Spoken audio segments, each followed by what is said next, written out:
Hello friends, तो अभी शाम के बज रहे हैं 7 और आज मेरे बेटे रियांश की तबीयत काफ़ी ज़्यादा ख़राब है। उसको हो रही डिसेंट्री और 103 डिग्री फीवर। तो अभी हम जा रहे हैं चाइल्ड स्पेशलिस्ट के पास। तो जैसे यहाँ पे गायनी की मोनोपोली है, वैसे यहाँ पे चाइल्ड स्पेशलिस्ट भी एक ही है, फेमस के साहू। तो अभी हम चलते हैं डॉक्टर। और परी अपने भाई को पकड़ने जा रही क्योंकि वो काफ़ी वीक हो गया है एक दिन की डिसेंट्री में, ताकि वो पीछे से उसको सपोर्ट करे। चले परी? हाँ चलो। सिंबू, अभी तुमको सुई लगेगा क्या? नहीं लगेगा?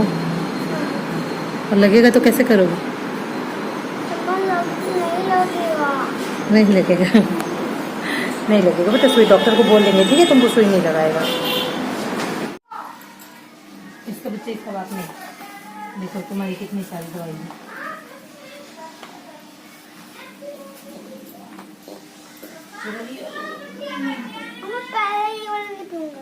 ठीक है, चलिए।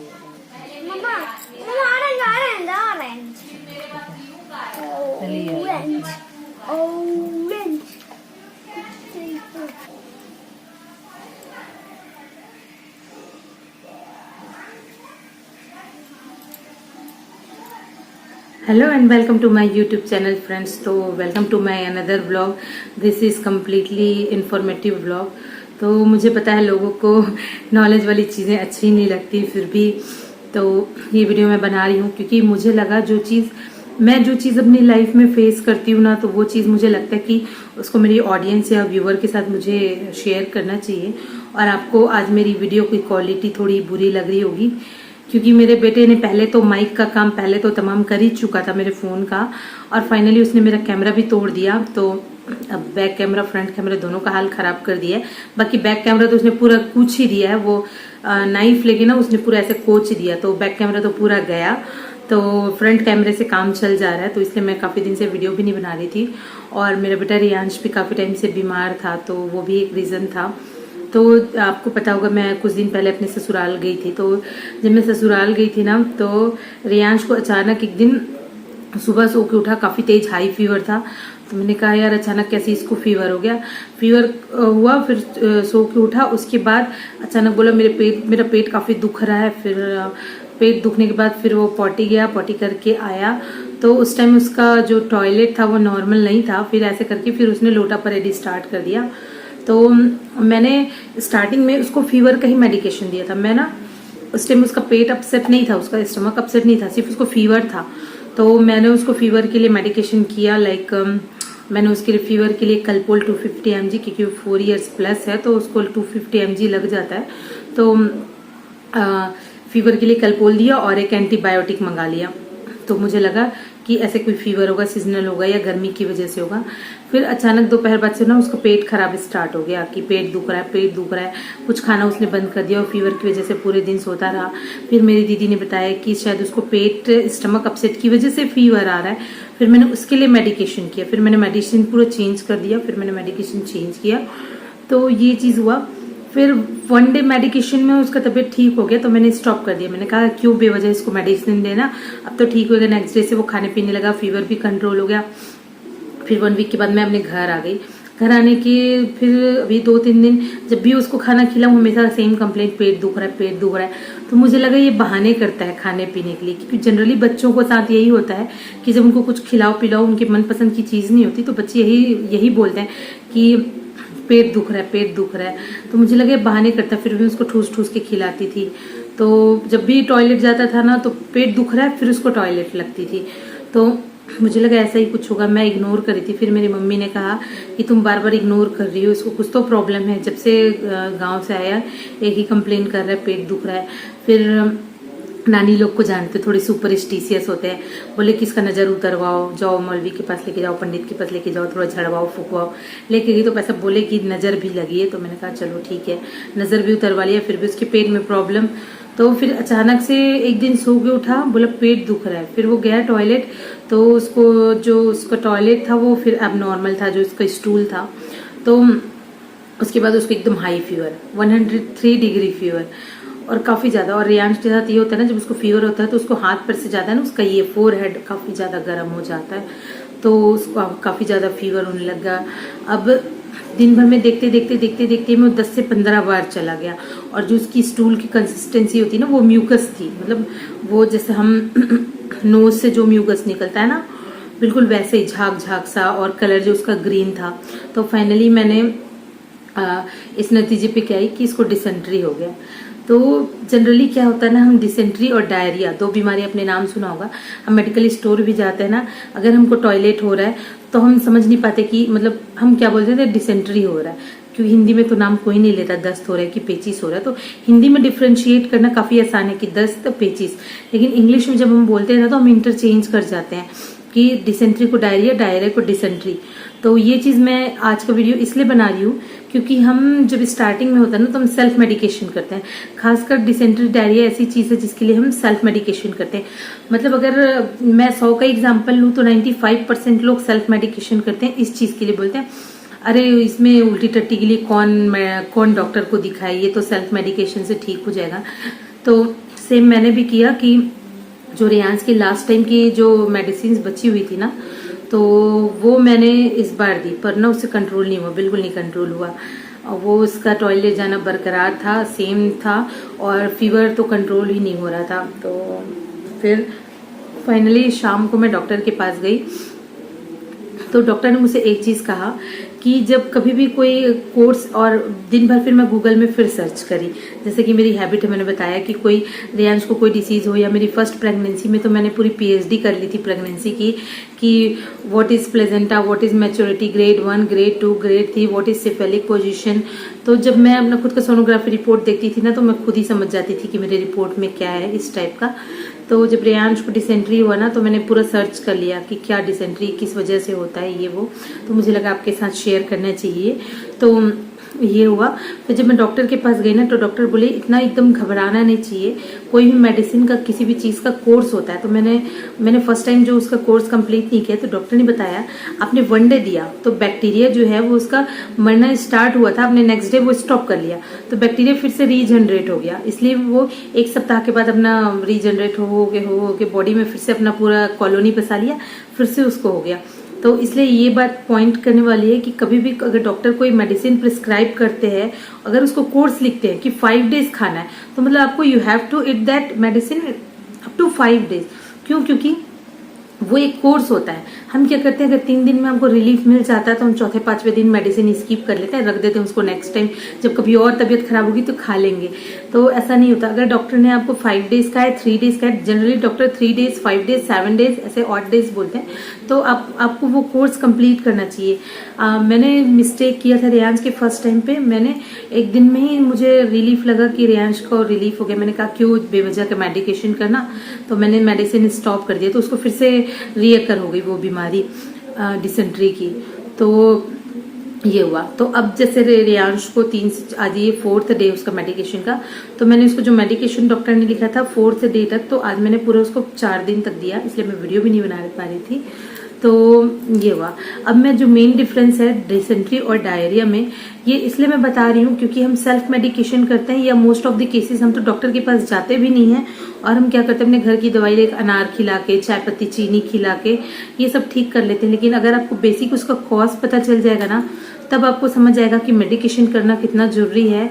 तो सबसे पहले मैं बता रही हूँ डिसेंट्री और diarrhoea, both terms are very different. तो ये जो दोनों टर्मिनोलॉजी है, डिसेंट्री और डायरिया, बिल्कुल डिफरेंट है।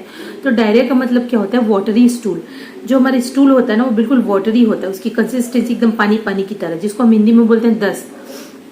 तो जो दस्त होता है ना, वो अलग चीज है। हम बार बार हमको अर्ज टू पूप, मतलब बार बार हमको पॉटी करने की पॉटी लगती, बार बार मतलब रैंडम पॉटी लगती है, मतलब जैसे दिन भर में 10 बार, इस टाइप का। ठीक है, तो ये हुआ आपका डायरिया। ठीक, ये इतना सीवियर नहीं होता है, मतलब ये इतना सीवियर नहीं होता। और रही बात जब डिसेंट्री की, तो डिसेंट्री में क्या होता है, हमको बार बार मतलब पॉटी तो आती है, मतलब वो डिसेंट्री जो है वो डायरिया का ही एक फॉर्म है। मतलब इसमें भी डायरिया की तरह बार बार पॉटी करने की इच्छा होती है, इच्छा नहीं होती, मतलब पॉटी लगती है, लेकिन जो स्टूल होता है ना, वो म्यूकॉइड फॉर्म में होता है, मतलब म्यूकस झाग झाग वाला। और अगर उससे भी अगर सीवियर हो तो कभी कभी म्यूकस के साथ ब्लड भी आता है, ब्लडी म्यूकस। तो ये होता है डिसेंट्री, मतलब डिसेंट्री ज्यादा सीवियर होता है। ठीक है, और डायरिया में अब कभी आपको पेट में दर्द या क्रैम्प नहीं होगा, वेरी रेयर, बहुत रेयर होगा तो आपको क्रैम्प होगा या पेन होगा। पर जो डिसेंट्री होता है ना उसमें हाई मतलब काफ़ी ज़्यादा पेन होता है पेट में, और क्रैम्प होता है, पेन होता है, जो कि असहनीय होता है, खासकर चिल्ड्रंस को तो काफ़ी ज़्यादा। और डायरिया में कभी आपको फीवर नहीं आएगा, फीवर कभी भी नहीं आएगा, बहुत रेयर केस 1% एक्सेप्शनल हो जाते हैं, बाकी डायरिया में फीवर नहीं आता। लेकिन डिसेंट्री का तो सिम्टम ही है cramp in abdomen and high fever, like Reyansh को 103 डिग्री था। अगर आपको हाई फीवर के साथ डायरिया हो रहा है मतलब आपको डायरिया नहीं डिसेंट्री है। अगर आपको जो आपका स्टूल है उसकी कंसिस्टेंसी अगर वो म्यूकस है या ब्लडी म्यूकस है तो आप बिल्कुल आइडेंटिफाई कर सकते हो कि आपको डिसेंट्री भी है। तो फिर जो 5th पॉइंट है वो ये है कि जो डायरिया होता है वो हमारे स्मॉल बाउल मूवमेंट को अफेक्ट करता है, ठीक है, लेकिन जो डिसेंट्री होता है वो हमारे कोलोन को इफेक्ट करता है। फिर जो डायरिया होता है ना वो इतना सीवियर नहीं होता, उसमें सिर्फ हमको डिहाइड्रेशन होता है, बार बार स्टूल जाने की वजह से, बार बार पॉटी जाने की वजह से हमारे जो बॉडी का जो वाटर होता है ना वो बार बार वाटर बाहर निकलने लगता है, उससे हमको डिहाइड्रेशन होता है। तो उसके लिए आप ORS पी के आप मैनेज कर सकते हो। लेकिन जो डिसेंट्री होती है ना उसमें बहुत से कॉम्प्लिकेशंस होते हैं, क्रैम्प, फीवर, आपकी बॉडी में ऐग होने लगता है क्योंकि फीवर की वजह से और बार बार टॉयलेट जाने की वजह से आपकी बॉडी में वीकनेस आ जाती है, जिसकी वजह से बच्चों के जॉइंट्स में या अगर किसी एल्डर को है तो उसके जॉइंट्स में भी पेन होने लगता है, ठीक है। तो ये जो डायरिया होता है वो मोस्टली ई कोली की वजह से होता है, ठीक है। लेकिन जो डिसेंट्री होता है उसके बहुत सारे बैक्टीरिया और पैरासाइट उसके लिए रिस्पॉन्सिबल होते हैं। लाइक मैंने लिख के रखा क्योंकि मुझे ना याद नहीं रहता है।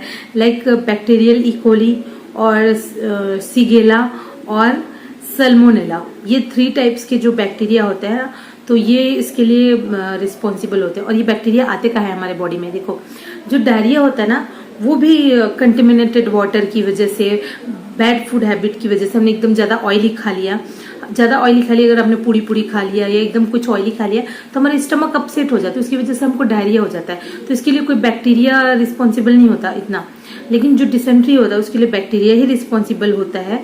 तो इसके लिए मैंने जैसे बताया सीगेला और सल्मोनेला, तो ये जो बैक्टीरिया और पैरासाइट होते हैं इसकी वजह से, तो ये होते हैं हमारे कंटेमिनेटेड वाटर। और आपको जान के आश्चर्य होगा जो डिसेंट्री होता है ना वो कंटेजियस डिसीज है, मतलब एक पेशेंट से दूसरे पेशेंट में फैलता है। लाइक अगर आप सेक्सुअली किसी के साथ कांटेक्ट में हो, स्पेशली एनल, और या आप किसी के साथ जूठा खा रहे हो, या आप टॉवेल यूज कर रहे हो, या बच्चे ने बाहर खुले में टॉयलेट किया, वहां से मक्खी बैठी आपके खाने में बैठ गई, तो वो कंटामिनेस डिसीजेज है, वो यहाँ से वहां फैलता है, ठीक है, डिसेंट्री। तो ये हुआ। और हाँ, जो डायरिया होता है उसमें हमको कोई एंटीबायोटिक मेडिसिन लेने की जरूरत नहीं है। आप सिंपली, मुझे याद है अपने बचपन की बात, जब भी हमें डिसेंट्री वगैरह होता था, डिसेंट्री फिर से देखो मेरे मुंह से भी वही निकाला, डिसेंट्री डायरिया, जब हमें डायरिया वगैरह होता था तो हमें वो एक येलो कलर की गोली आती थी लोमोफेन, वो हम खाते थे, हम ठीक हो जाते थे। पर डिसेंट्री के केस में ही नहीं, डिसेंट्री में जब तक आप एंटीबायोटिक मेडिसिन नहीं लोगे तब तक आपको रिलीफ नहीं मिलेगा। तो antibiotic is must in dysentery, and diarrhoea के लिए कोई जरूरत नहीं है, लेकिन आपको ORS लेना बहुत जरूरी है क्योंकि बॉडी में डिहाइड्रेशन हो जाता है। तो अपने बॉडी को हाइड्रेटेड रखना जरूरी इन बोथ केसेस, दोनों केसेस में। तो आज का वीडियो बनाने का पर्पस ये है ना कि मैंने देखा है सभी लोग सेल्फ मेडिकेशन कर लेते हैं, जैसे मैंने पहले बताया। तो जब तक आप डिफ्रेंशिएट नहीं कर पाओगे कि आपको हुआ क्या है, डायरिया हुआ है कि डिसेंट्री हुआ है, तब तक आप सेल्फ मेडिकेशन नहीं कर सकते। आपको हुआ है डायरिया और आप डायरेक्ट मेडिकल गए और बोले कि भाई डिसेंट्री हो रही है, हमको मेडिसिन दे दो, तो वो आपको डिसेंट्री की मेडिसिन दे देंगे, लेकिन आपको बॉडी को बेवजह का मेडिसिन क्यों खाना जो बीमारी आपको है नहीं, क्योंकि जो मेडिसिन खाते हैं वो हमारे लीवर पे अफेक्ट करता है, चाहे वो पैरासीटामोल हो चाहे कोई भी मेडिसिन हो। तो हमें बीमारी का पता होना चाहिए कि एक्जैक्टली हमको हुआ क्या है। और जो मेडिकल वो होते हैं, मतलब कोई भी दवाई का एक प्रिस्क्राइब डोज होता है, हमको डोज के अकॉर्डिंग ही मेडिसिन लेना चाहिए। क्योंकि नेक्स्ट मैं वीडियो एक बनाने वाली हूँ, क्योंकि कोई भी डॉक्टर जब मेडिसिन देता है या आप मुझे सजेस्ट करना या आप मुझे बताना।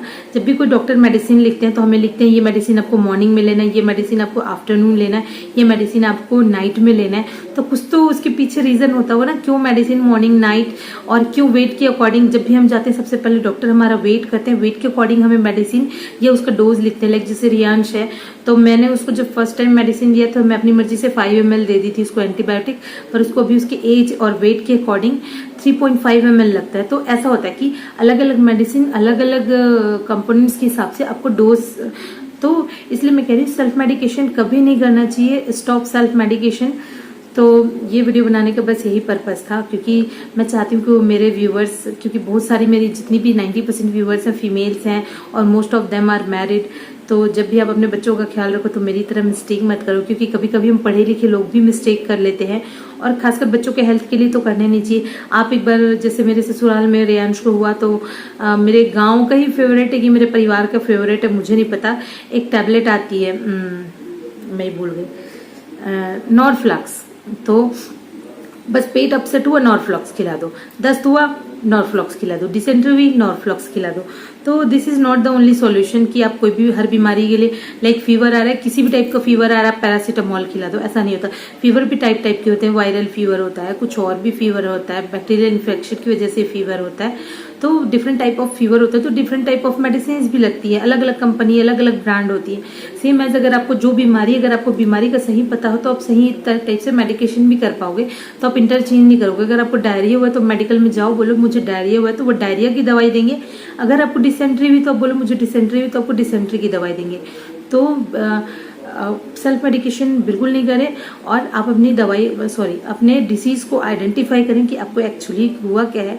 और अगर आपको ऐसी नॉलेजेबल वीडियोस चाहिए तो मुझे ज़रूर कमेंट करना कि आपको किस डिसीज़ और किस चीज़ पे, जैसे कि मैं बनाने वाली थी high BP and low BP, कि what is high BP and low BP, जब अभी बना नहीं पाई हूँ। जैसा कि मैंने बताया आपको 2 जुलाई को मेरे एग्जाम है, तो मेरा पूरा टाइम पढ़ाई में बीत जाता है। आप देख सकते हो ये मेरा स्टडी टेबल अभी भी रखा हुआ है, लैपटॉप और बैग वैग सब बिखरा के। तो अभी मैंने पढ़ाई स्टॉप करके वीडियो बनाना स्टार्ट किया। तो हाई बीपी लो बीपी, और जो बीपी मेजर करते हैं वो लाइक 110/90, तो वो जो डिजिट है वो किस अकॉर्डिंग में मेजर करते हैं। कभी अपने बीपी लिखने के बाद कभी नहीं पूछा होगा मेरा बीपी हाई है कि लो है, कि ये नंबरिंग क्या होता है। तो वो चीज़ मैं आपको बताऊंगी जरूर नेक्स्ट टाइम कभी, और आप मुझे सजेस्ट करना कि आपको किस चीज़ के ऊपर वीडियो चाहिए। तो फ्रेंड्स, आज के वीडियो में इतना ही। आई होप आपको मेरा वीडियो अच्छा लगा होगा तो मुझे जरूर से कमेंट करना, लाइक करना। गर्मी में बैठ के वीडियो बना रही हूँ, क्योंकि अगर मैंने कूलर ऑन किया तो वॉइस क्लियर नहीं होगी, बिकॉज मेरा फ़ोन का माइक फटा हुआ है। तो फ्रेंड्स, मेरी मेहनत को थोड़ा वैल्यू देना। ये देखो पसीना। तो फिलहाल आज के लिए इतना ही। Bye bye, have a nice day.